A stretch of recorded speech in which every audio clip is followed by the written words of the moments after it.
Solutions webinar. I would like to just take a few minutes to explain how to use the GoToWebinar technology. In particular, I'm going to show you some of the features that allow us to make our presentation more interactive. On your screen, you should be able to see the control panel pictured. If you don't, it may be because it's been minimized, and you can pull it back out by going to the Grab tab, item B, which hides and shows the control panel. There's also an attendee list, item A, where you can see all the participants on the call. We will be opening up the webinar for questions and discussions, so please use the question pane, item D, where you can type your question in, and I can read it to the group and we may respond. All the panes can be expanded or minimized by clicking on the plus or minus button that are at the top left of each pane. And in the past, we've had some audio trouble, and if for any reason you're experiencing any difficulty, it may be because your phone is muted and that you've entered the audio pin provided to you at the beginning of the call. Please be sure that you've entered that audio pin, and if that doesn't work, you can also hang up and call back in to be sure to enter the audio pin as well.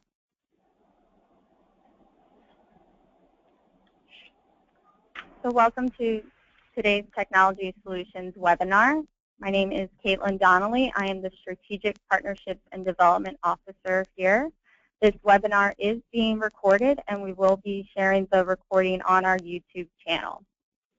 And I'm so glad that you all could join us. Today's webinar, I will be sharing to you about the series that we've established here at Achieving the Dream. I will introduce our panelists to you and turn it over to them for their presentation on aligning campus resources to increase efficiencies and advance student completion. And then at the end of today's webinar, we will have an opportunity for question and answer and a little bit of discussion. So Achieving the Dream understands that increasingly often the solutions our network colleges are adopting to improve student persistence, completion, and the attainment of market value credentials involve the use of technology. This webinar series is intended to provide information about technology solutions that our network colleges have found particularly successful in improving student success outcomes. It gives all of us an opportunity to stay abreast of the rapidly changing education technology environment by hearing stories from our colleges about what is working for them and the impact technology has had on their ability to collect and use data to bring about institutional change. For our panelists today, I would like to welcome Susan English. She's from an Achieving the Dream Leader College, Guilford Technical Community College, where she is the Director of Instructional Support and Special Projects, and she also serves as the Interim Division Chair for their STEM program. And I'd also like to introduce Laura Kelly. She is the Senior Consultant and Product Manager for Astra Information Systems. So I will now turn it over to them to begin their presentation for today. Good morning, everybody. This is, good afternoon. This is Susan. Thank you very much for spending some time with us this afternoon. We're excited to share with you some of our stories and struggles and things that we're working on at Guilford Tech. Our agenda, which is in front of you, we'll just talk briefly about who we are and how we've gotten engaged with Astra and the two pieces of the two products that we use with Astra. Talk about that partnership. We have two interesting little case studies to share, one from the world of business and the other using a chemistry offering. And then we'll briefly talk about what we have on the horizon, both immediately in the next few weeks and then moving forward. And then, of course, we will have some time at the end for any questions that you might have, and hopefully we might have some answers. So again, thank you for your time, and appreciate you being here. So who are we? So we have, GTCC has 5 campuses, and we are a leader school in the Achieving the Dream. We've worked through some initiatives and are still working through completion by design. We also were part of the DEI initiative, Developmental Education Initiative. We've done some significant work in our advising as well as new student orientation. We've made a radical change in our advising, going from a centralized advising model to now all of our full-time faculty helping with advising. So 16 and change for students. We've had a decrease in our enrollment over the last couple years, and typically, as many of you I know probably have experienced the same thing, we had our boom around 2011, and then as the economy started getting stronger, we started declining. Although what I find interesting about that decline is that it certainly wasn't completely across the board. And so while we have a decline in our FTE, the spikes and the lows you can see kind of per program. And so that's what we're reacting to, and that's what we're using at Astra to help us to react to. We are a colleague school, so.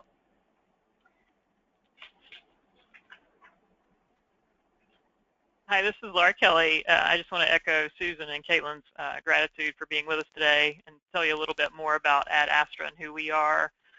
So we were founded in 1996 on the concept of better utilization of space capacity overall, and so that is our Astra schedule tool in many respects. So the idea there is that we want to be able to help you be able to better utilize your existing classroom space. As you can see on this slide, it is a 100% web-based scheduling system that allows for calendaring and academic and event management. There's over 135 delivered reports, and so we're going to talk about some of the capabilities in that system today.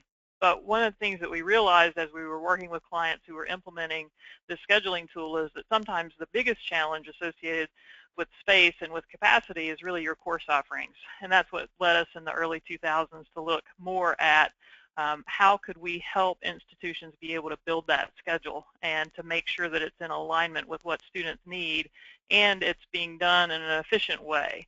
And that's really what Platinum Analytics allows us to do. It is a patented modeling tool that allows us to look at several different types of data in order to determine student demand. So the idea is we're looking historically at the sections that you've been offering and the success of those offerings. We're also able to integrate with degree audit data to determine where students need to take courses that they've been unable to take given the existing schedule. So the idea is that it informs your academic units as they're making decisions about scheduling, and that we can also evaluate those decisions during the active registration period to be sure that you're offering what needs to be offered. And obviously then that flows directly into scheduling those classes and being sure that you have the space capacity available for that. We also offer a strategic scheduling checkup, which is a look at both course offerings. It is a consulting engagement where we look at course offerings and capacity management, and we analyze how you as an institution are measuring with other institutions that are in our database. And I'm going to show a few examples of that today. So we call that the Higher Education Scheduling Index, and that's something that we're going to look at and be able to show you exactly what's going on from that perspective.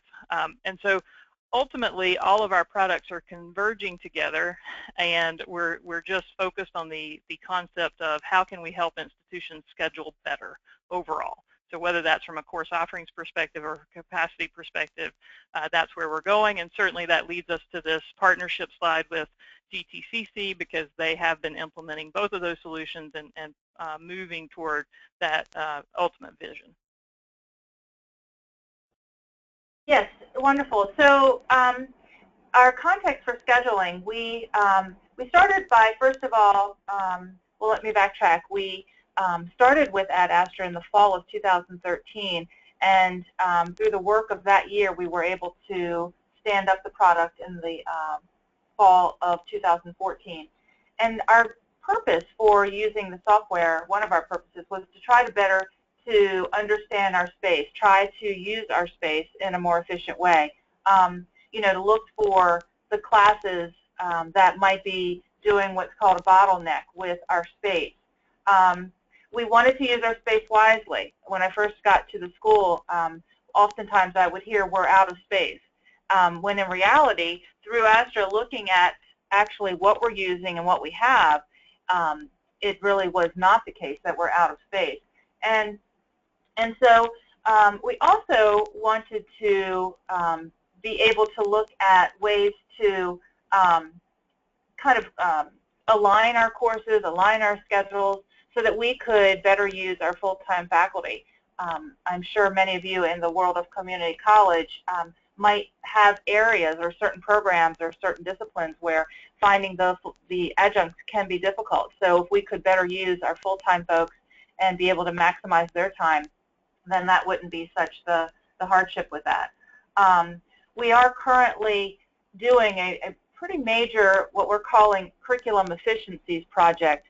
It's very similar to program review. We also have program review. But in this case, we're really focusing on the curriculum pieces, the logistics of scheduling, and the curriculum itself. And so this tool has been very helpful for us to be able to provide data so that our faculty and our department and division chairs could really make some wise decisions on that.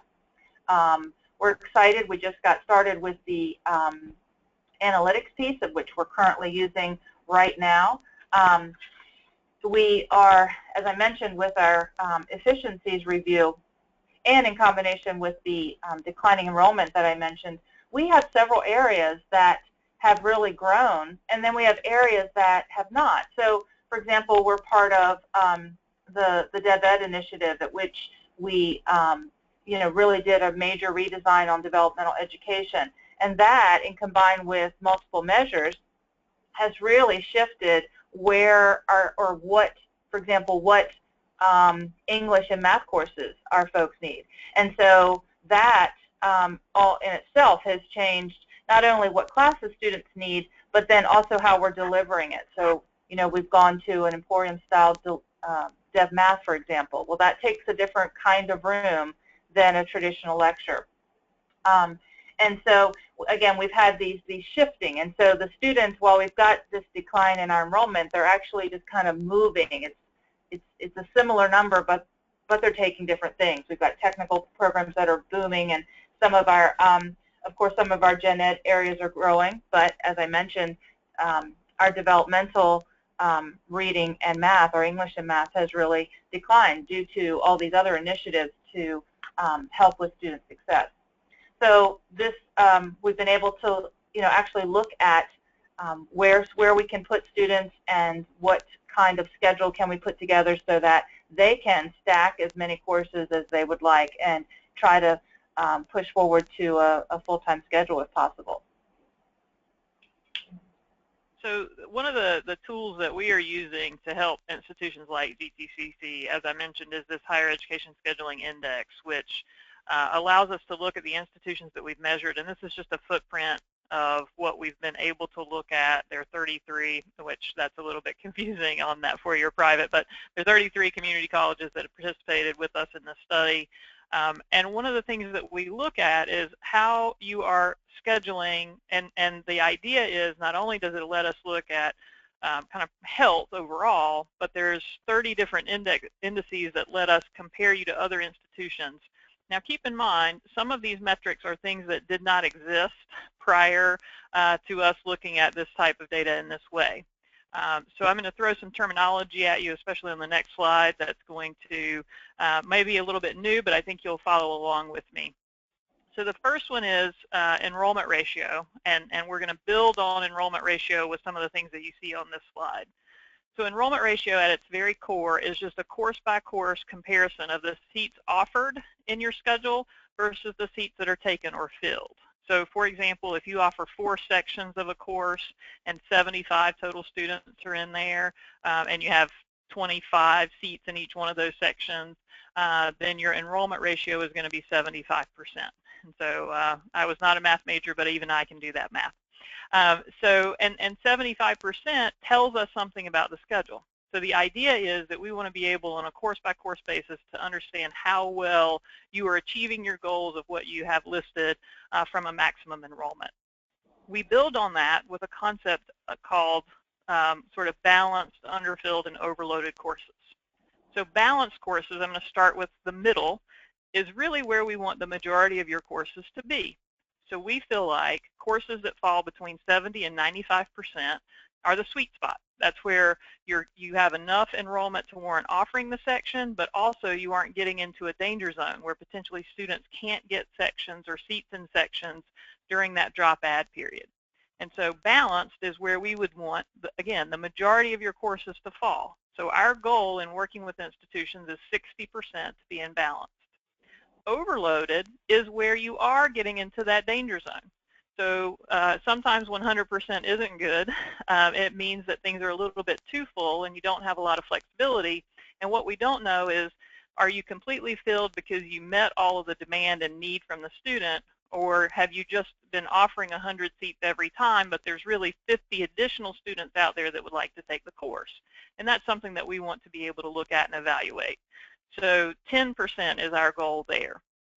On the other end of the spectrum, we have the underfilled courses. So that's where the enrollment ratio is between 1 and 69%, and that's where we need to look and see if there's some potential consolidation of sections that can occur so that you're being more efficient. So the numbers that you see represented on this slide, 43% underfilled, 32% balanced, and 25% overloaded, are the averages across that entire 104 institution database. And so in just a minute, you're going to see GTCC's numbers in that regard. But the idea, again, is that we're going to evaluate these courses. We're going to be able to show you the courses that fall into each one of those areas, and we're going to give you some action steps for how we might be able to move more of your courses into that balanced area. And of course, the byproduct is on both sides. So on one side, you may be able to give access to additional students to be able to take courses that have been overloaded. On the other side of the coin, you're being as efficient as possible as you're doing those offerings, and sometimes even those efficiencies can be used to offer additional sections that really are needed. And so I'm going to let Susan talk about GTCC's numbers. Yes, so you can tell. Well, first of all, I just love when data matches reality and it makes sense. So this is an example where, well, first of all, we're not at that sweet spot of 60% that Laura was mentioning for balanced. We're at 28. But the interesting thing about this data is that it does tell the story of what happened for us this past fall. And so as I mentioned before, you know, we've had to really be looking at our schedule and paring back based on some of the reductions that we've had to take, and again, moving resources around. But as many of you do, you have to build a schedule pretty close to a year out before you actually are implementing that schedule.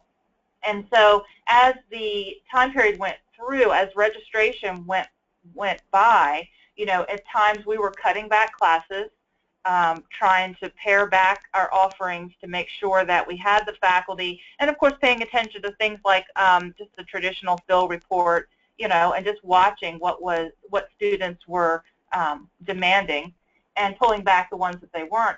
And so as that time went by, we could then realign our faculty. But at the last minute, and unfortunately, we're still using the walk-in registration period, and we're really looking at data, and this is actually fabulous data to support why we need to continue looking at that and trying to decide if that's a good decision to have or not. I know there's a lot of research that suggests that's not, but we're, you know, at the last minute we had a boatload of students, and we were, as you can imagine, restanding up classes, putting up classes, looking for faculty, and so that's why that 46% makes a lot of sense to me, because we had, you know, our high impact classes were full, and we were adding them left and right, and they were filling.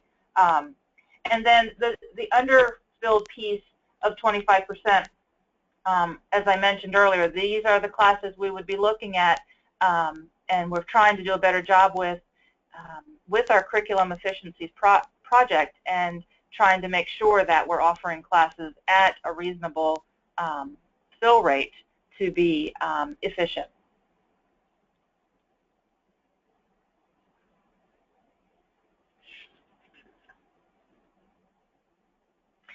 This screen represents some of the information that comes from at Astra, and we chose two classes to kind of demonstrate the two significant pieces of information that will that come from the analytics product. So our business classes, probably one of our highest, and in that particular division, it's one of our highest transfer programs on our campus. And so what you can see, while we have 84% is our enrollment ratio, which is good, if you'll notice the second part of that slide, we have 76% of our business classes in that balanced category, which is really good, and only 20% would be underutilized or perhaps not filled up to that 50% mark. But we do have, and that slim red line represents the portion of business classes that were overloaded, and that will be the area that we would drill into to determine what additional sections. Now this is done holistically for business, so we can actually drill down, and you'll see that in today's demo, to determine which business class specifically were overloaded. It's not across the board, but I'm sure there's exactly some specific business classes. And then we're going to look briefly at chemistry, which is also interesting because obviously nothing's overloaded there, and it's almost 50-50 with underutilized. And that is one of our classes where perhaps, and again you'll see that data, we are kind of spread too thin with that and can actually bring that back in and offer less sections to be a little more balanced.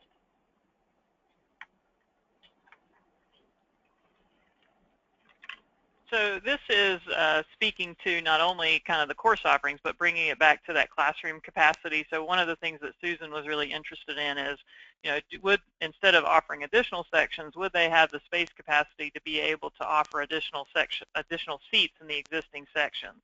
And so again, this is our average from the institutions that we've measured.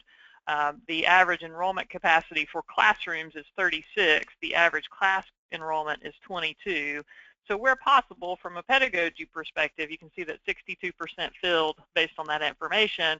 It usually is possible to be able to do some things with adding additional seats in the existing sections.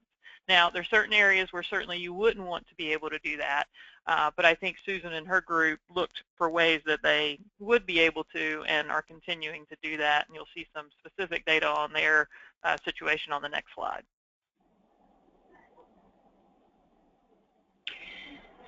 Yes, here for our fall 2014, you can see we have average enrollment and our capacity, and then our average classroom capacity. And there's the gap that is quite surprising when you look at our all of our classroom space as a whole. This is very apparent that we can in general move forward with changing some capacity sizes. We were actually doing some work on just kind of estimating what would happen if you added 1 or 2 or even 5 and changed the section capacity for certain sections, and then thinking about how many students that could impact. So this was kind of a shocking piece of information for us.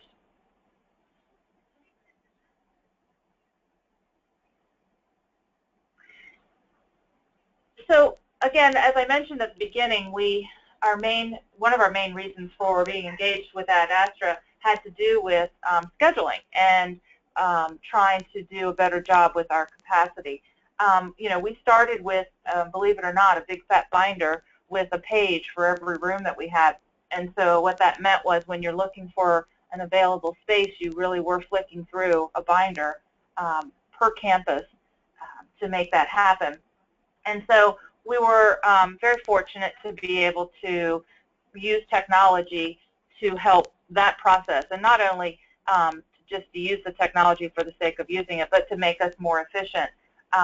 One of the things we were able to very easily spot and find are larger spaces so that we could have more students into some common sections. And that, even when you think about the prior slide, that doesn't take additional resources to change the size of a section.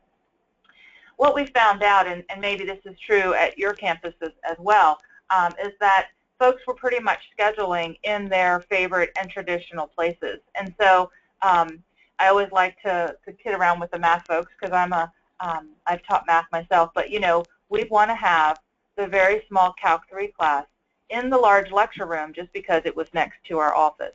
And so that really wasn't the wisest use of that particular lecture room. And so what we were able to do using the technology is to better match the capacity of the classes to the capacity of the room. And what we've told folks now is that capacity trumps. And so you can have the room if you can, if your section matches that particular size of the room. We've also incorporated using standard blocks of time, and we've been combining the sections and the room sizes, and through all of that, we're able to offer more high-demand classes. And of course, we're better able to also schedule some of those common classes between programs. We're having a lot of, again, going back to the Curriculum Efficiencies project, we're having a lot of conversations about, what is that common gen ed that you need amongst all these different technical programs? And if that's the common math that you need, or that's the common communication, and then what time? What is the common time that can happen? And again, we can find that space that works for all of those programs very, very easily.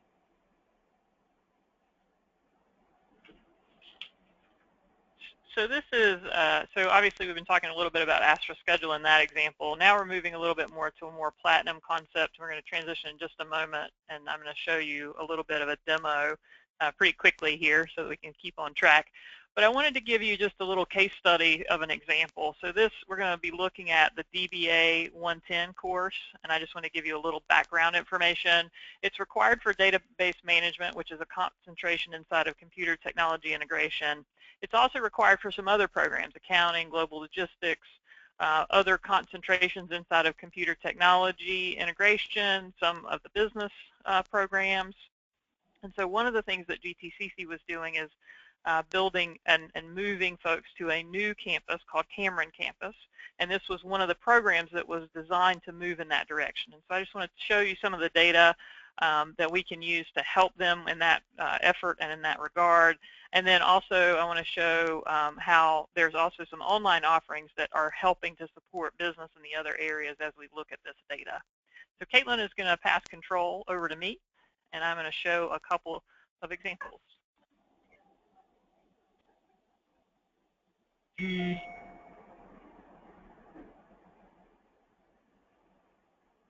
Might be taking just a moment to switch gears, so we'll just give that a second. And Caitlin or Susan, can you confirm that my screen is now showing?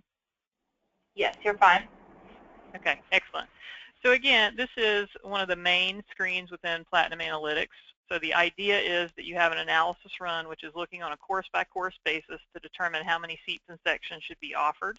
And then we're giving you recommendations about things that could happen. And so I'm going to drill in and talk about this in more detail, but what I want to highlight is that we have the DBA 110 course that we're looking at. It's being offered on the main campus online as well as on the Cameron campus.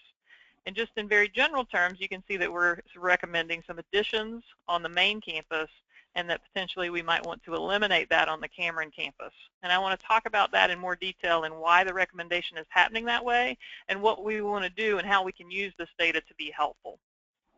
So you can see that we have this course, DBA 110. We have several different analysis types that are used to give information about this course. You can see from a historical perspective how many seats and sections have been offered. You see that we're repeating this enrollment ratio information so that you can see that it's been full or mostly full as it's been offered in the past.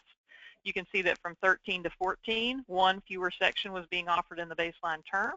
And you can see that the 2 sections were planned for 2015. This data was taken about halfway through registration, so you can see it was a little over halfway full when we pulled this particular data set. What's interesting is that we're also able to see how many students need to take this course from the degree audit information. I'm going to go through this really quickly, but basically what we're doing is looking to see how many students have it as some sort of requirement, and of that number, how many need to take it now. And so we do that by looking at absolute requirements as well as electives inside of your degree audit system. We're able to see how many students have it as a requirement. And then we look to see what other options those students have to take, and that gives us something that we call probability. So I'm just going to drill in really quickly to show you that this is a student-by-student analysis that we're doing. You're able to see the majors that this information is coming from, and you can see that these students need to get this course now. And that's a great way that we can influence not only course offerings, but we can also impact student success and the ability for students to get the courses when they need them, because we have this very rich data that they need it now, and then we can work towards accommodating them. We can also look at students by major. So sometimes I find that my clients have a good job of, or do a good job of knowing how many of their own students need it, but they don't quite always understand where it's needed across all of these different areas. And this is a great way to look at and see demand from that perspective. So what I want to point out today is that we are recommending that they cut a section of this course from the Cameron campus, but they're actually trying to grow this program there. So even though we recommended that they cut it, this is probably something that they want to continue to pursue. And so what we want to do is be able to help them build that program. So the idea is you can see here, we have attached all of the student demand to this single offering on the main campus. So what we want to do is evaluate, are you offering enough seats across all of your campuses? So you have the online, you have Maine, and you have Cameron. And so we want to look and see, does that measure up with this predictive demand? And it's about 40 seats shy if you add these numbers together. But the other thing that we want to be able to do there is help determine which students should be taking it on the Cameron campus. So what we want to do is do a better job from a data collection perspective of understanding that there is a group of 25 students that need to take this course on Cameron, and let's point them in that direction. The other idea is that we need to also be sure that on the Cameron campus, those students can get other courses. I've often seen that what can happen in these situations is that maybe you're offering the course that they need on Cameron, but you're not offering any surrounding courses that they can take. So they end up going back to the main campus to take courses because they really want to fill out a complete schedule. And so you can see that UNCG has done a good job of offering a variety of different courses on that Cameron campus. So you can see that I had limited this to Cameron. We're able to see all those offerings. You can still see that there's a lot of eliminations here, but the idea is that we're working towards a goal. And so we're going to help them use this data to be able to build this program there, and we're going to watch and see how the demand is moving over time. So that's a very quick example, and I'm over time already, so I'm not going to go in and show you the business and chemistry examples that Susan alluded to earlier, but the idea is the same. On a course-by-course basis, we're able to tell you, should you add seats and sections, should you cut seats or sections, but it's really a dialogue. So from a change management perspective, we're not dictating that these changes have to occur. What we want to do is inform that decision making so that we do create that dialogue, so we understand, Cameron campus is a goal of ours, so let's help you be able to move in that direction. And that's what we as consultants from Astra do, and that's what we bring to the table as we work with your schedule review teams. Okay, with that, I'm going to switch it back over to the PowerPoint presentation.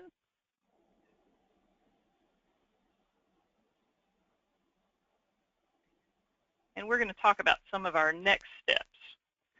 So obviously we've thrown a lot at you today. UNCG is my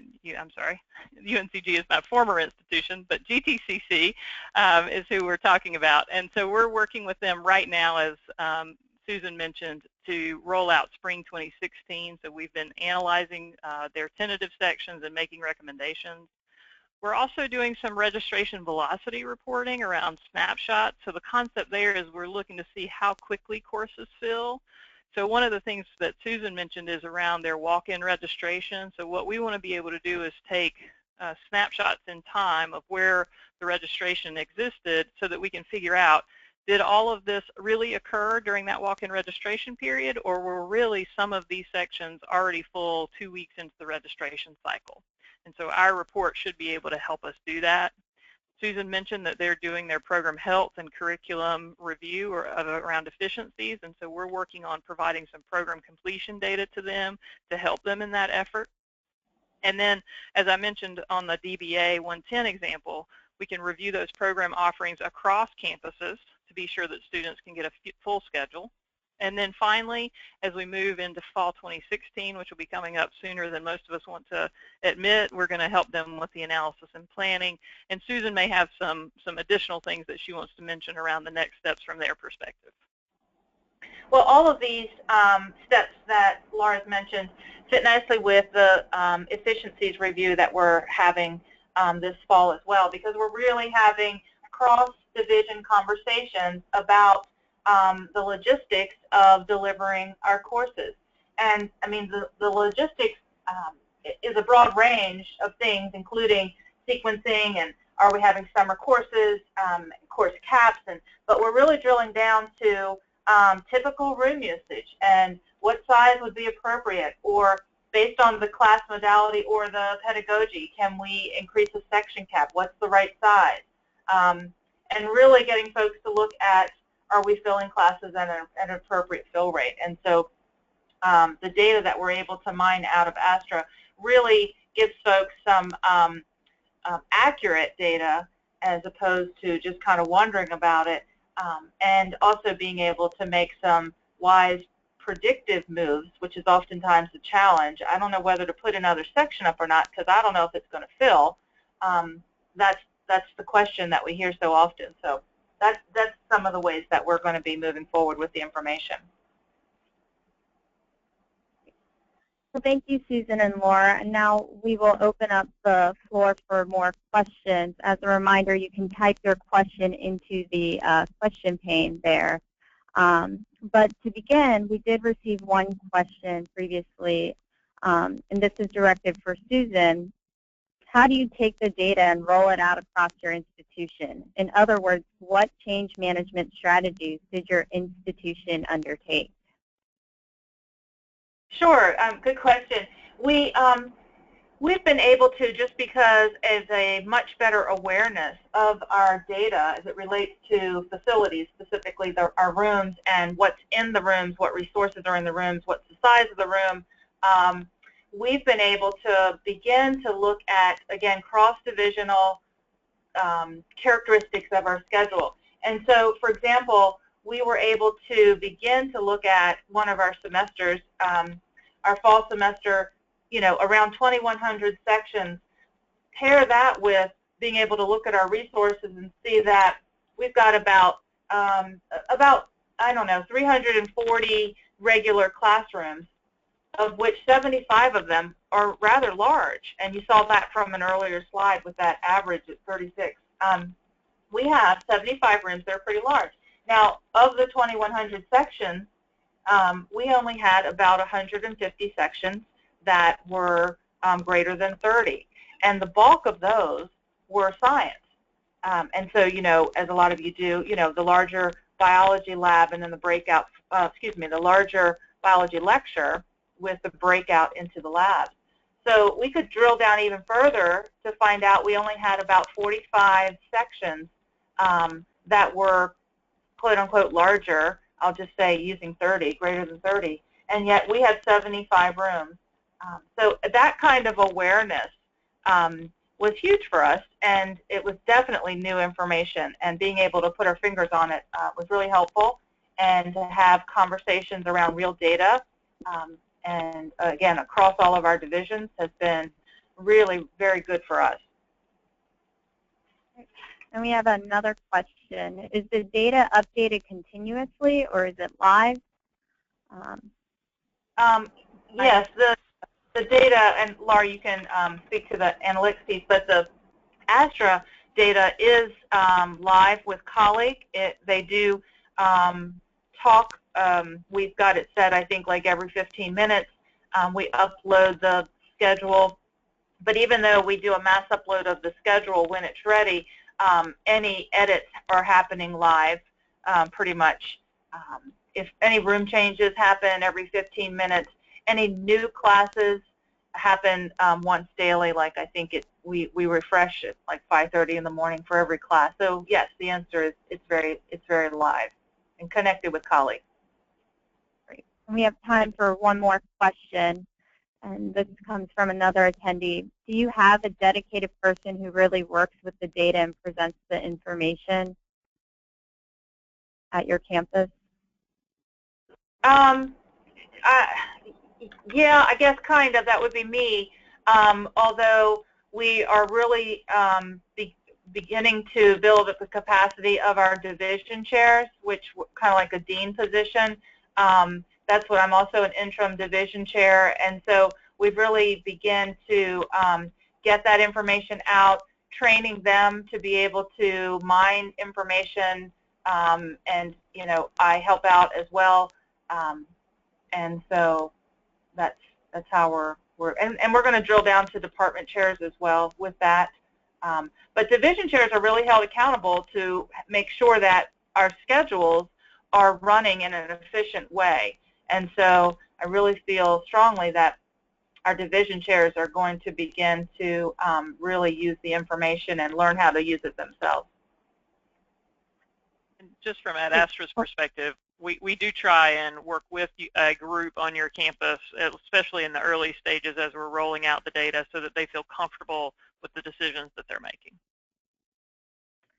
Great. Well, thank you, Susan and Laura. And just as a reminder, we do include their contact information for all attendees, and we'll be sending a follow-up email with this slide deck and other information to all of our attendees. Now I'm going to launch a poll, and in this you will just please select the statements with which you agree. The purpose of this poll is to gain some of your feedback on how you felt this webinar went.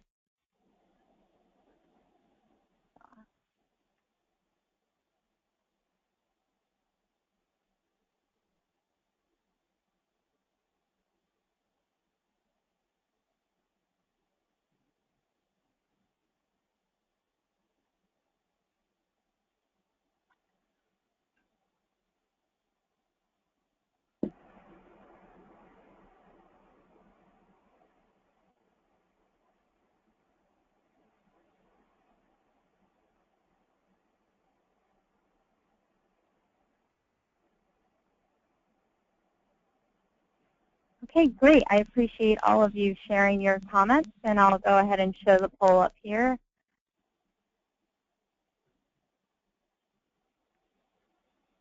And obviously, a lot of you felt that this webinar was very useful and informative, and we're glad that you were able to join us today. So I'd like to share just a few of our upcoming webinars. We do have a special edition webinar with Echo 360 on their active learning platform.